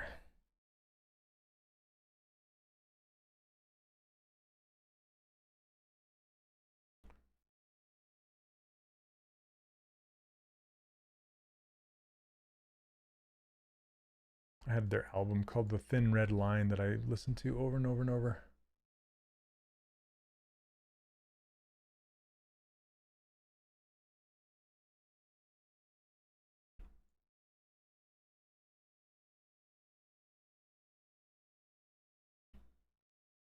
Okay. There's his shoes. Shoe stream. Okay. You play a musical instrument? I kind of do. I dabble in all sorts of musical instruments. I it's funny, what I play the most is actually a harmonica. I can play like blues harp is what it's called. And that's actually one of the courses I wanted to teach. So I'd play bluegrass harmonica and blues harmonica. I used to, yeah, I need to do it again some more. Okay, let's see here. This guy looks like he could play the harmonica. I mean, like how people create shirts, they mask an area which makes a duplicate, but that duplicate layers on top. Oh. Okay. I got you. So, it's basically using, it's mesh extrude. So let's go back to this mesh here. I can show you. I usually use a topology brush to create my topology when I'm creating shirts and things like that. Let's see. Just gonna clear this off here. Uh-oh. It didn't like that. Goodness. Okay, well. Let's try that again, shall we?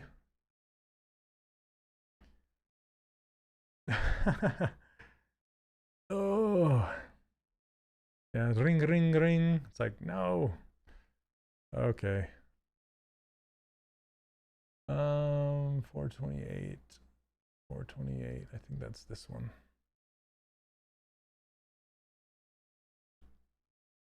There we go. And we're back. And we're back, folks. Okay. You know what? I'm going to just insert a mesh and duplicate it for this.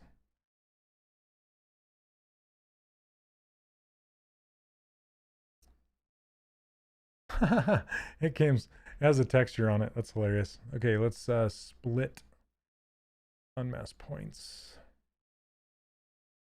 And I'm going to turn the texture off of this. Okay, so we have this it also depends on how dense your mesh is. Okay, so I'm going to apply this, subdivide it one more time, and you cannot have subdivision levels to do this. Okay, I don't believe so. Let me try it actually before I lie. It might be possible. So if you make a mask, like say this is going to be a shirt or something, just make a mask like so. Oh, it looks like this is not mirrored. Hold on a second. I'm going to just turn off mirroring for a moment. Okay. So I'm just going to draw kind of this squarish thing on here. And underneath subtool is this button called extract. Okay. If I hit extract, oh, it does work. Okay. I'm not a liar. It works with subdivision levels. So that's good. And the extraction depends, I think it depends on, hold on a second. No. Okay, you set the thickness right here and the smoothness right here. And this is just a preview. So if you rotate it, it's going to go away.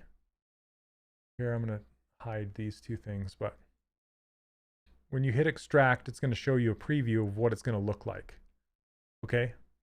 So if you don't like it, you can come in here and like take part of the mesh out and hit extract again, and you'll see it. But now there's a new brush. When you're all done and you like that, then you just click accept and it'll make a new subtool out of that. I think that's what you're asking for, right? But there's a brush. It's called let's see. What is it called? Mesh Project. Right here, I believe. Okay. And it takes over the masking brush and it does that whole thing in one foul swoop. Oh, I can't do it with subdivision levels. Okay, this one does not work with subdivision levels, I think. Let's try it again. There it goes. Okay, see that? Now it's, until you move the camera, it'll draw this awesome thing on there. Boom. So that's kind of a fast way to do it. And then you can subtract out of your mesh, like so, as long as you haven't moved your camera. As soon as you move the camera, then it wants to add to the top, like so. I don't know why that popped clear away from the mesh, but anyway, yeah, it's good stuff. Good stuff, good stuff. And then, yeah, there's that new mesh balloon brush as well that makes these blobs like this, which I love. I love, I love. You can block stuff out really fast.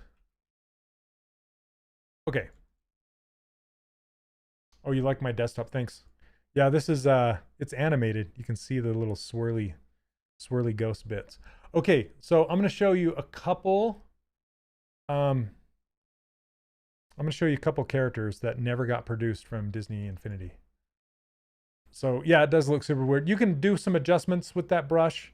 You have to go into the brush settings and you can adjust the bevel and things like that. I'm not going to go into that right now, but just know that you can go into the brush menu, adjust the modifiers to that brush and adjust the bevels and things like that. So, okay, we got about nine or 10 minutes. Let me go to, let me make this camera bigger. Is it, which one is it? This one. Hi. All right.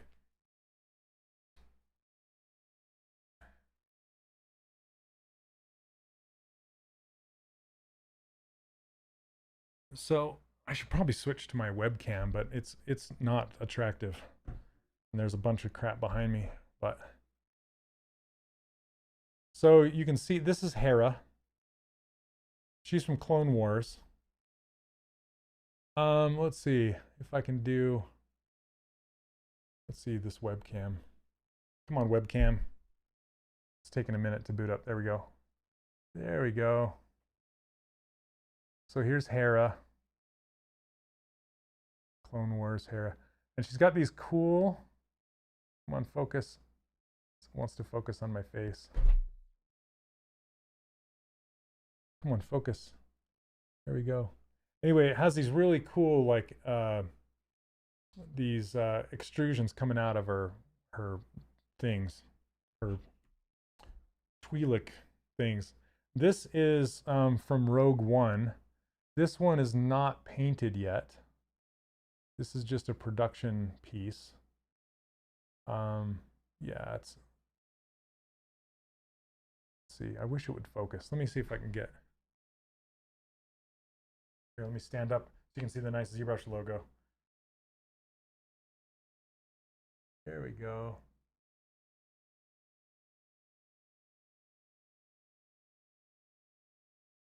So yeah, I sculpted this one. Come on. Yeah, this one turned out good. Let me show you Hera one more time. It seems to be focusing good. There you go.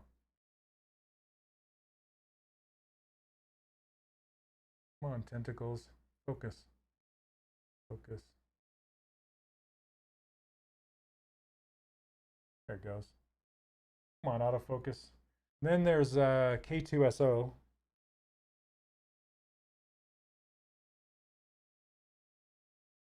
So he's kind of leaning forward and leaning to the side. He's like, he's drooping a little bit. But yeah, how cool is that, right? This was sculpted by Ian Jacobs. Turned out really cool. Love it. Yeah, so the parts, yeah, parts are formed with their base color. So like this hair is molded in that color, and her scarf is molded in that color, and her hands, they're all separate parts and they're all keyed together. And then they're all molded and put together that way. So let's see. Then this is the premium Hulk that I sculpted. You can see here, let me get the regular. Well, here's a regular size Infinity character right here, and here's the premium size. Yeah, see that? Huge. Huge. Come on, focus. Yeah.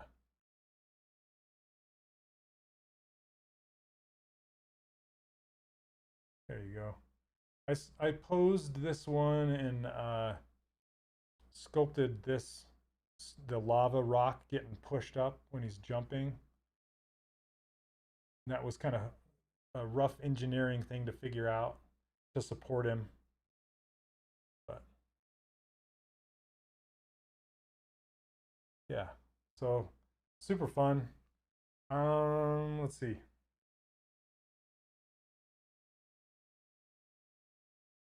I'm just trying to think if I have, let me see if I have something else here.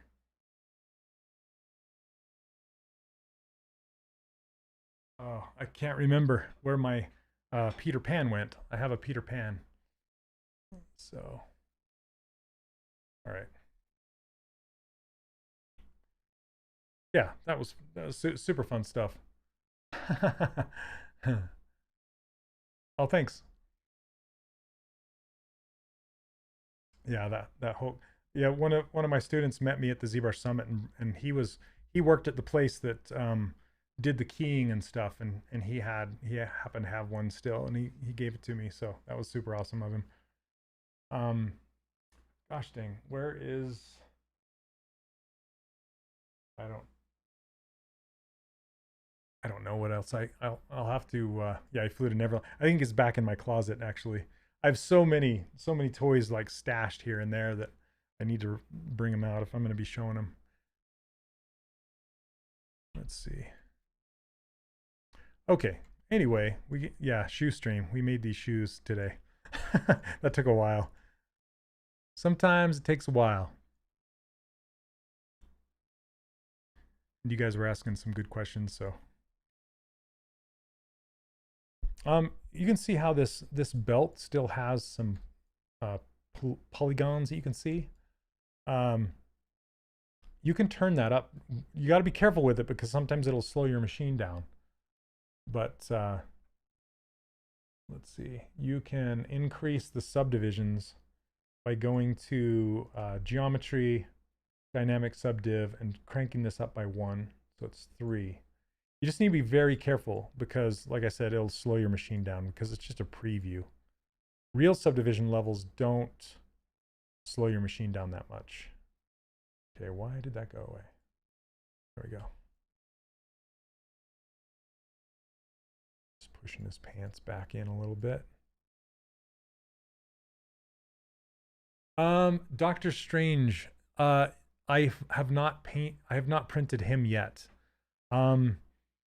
He didn't make it to this production level, but he's probably, I'd almost say he's my favorite Disney Infinity character that any of us did, and he was done by Ian Jacobs. He was so great.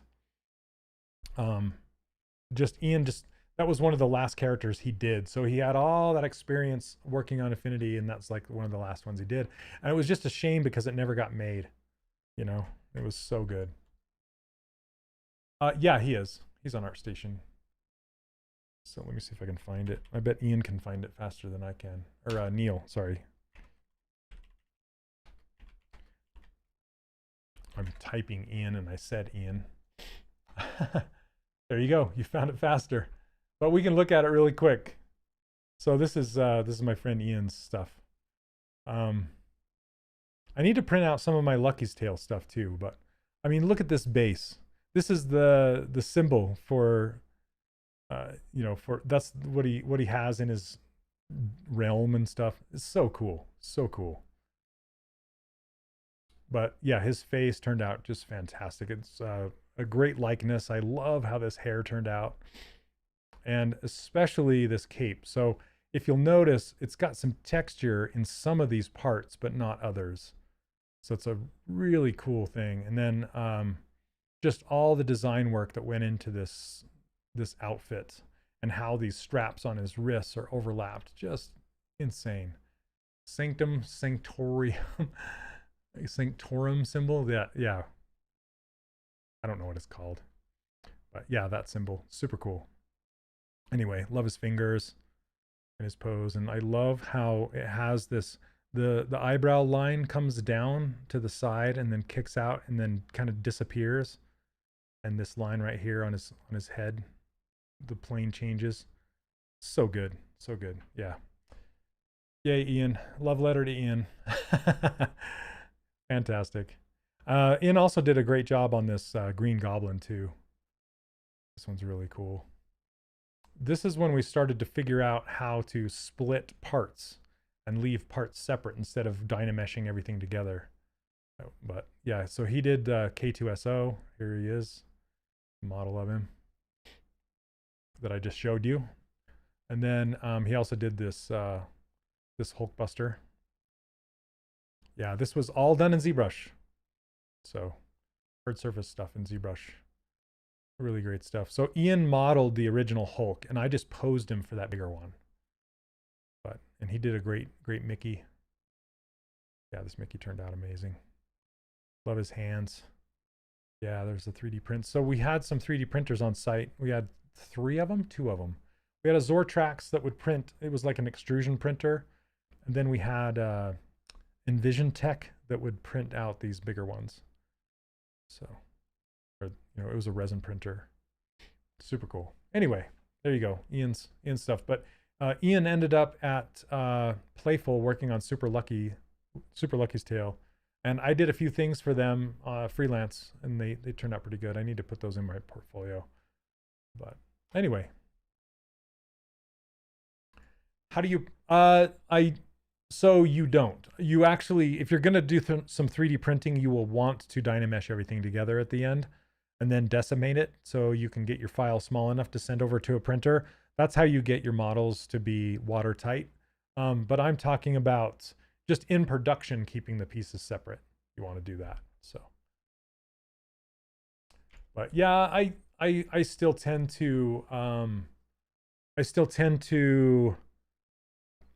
use Dynamesh instead of the Boolean stuff because it just gives a better result for printing specifically because it uses smaller squares. And yeah, did you make Jinx in Lucky's Tale? Neil, you know I did. Yeah, thanks for asking. Yeah, so I made Jinx the female love interest of Lucky's Tale 2, and I also made the boss cat, the big one. So they were fun to make. And then I posed a lot of their characters too. But anyway, what's left on this guy is I need to finish making his vest and his coat and his beer stein and his pipe. I'm going to put a Gandalfish type pipe in there with a really long stem on it. So, all right, guys, thank you so much for hanging out for another live stream, another Monday live stream. It was a lot of fun. Yep. Dynamesh and Decimate is what it's called. Decimate.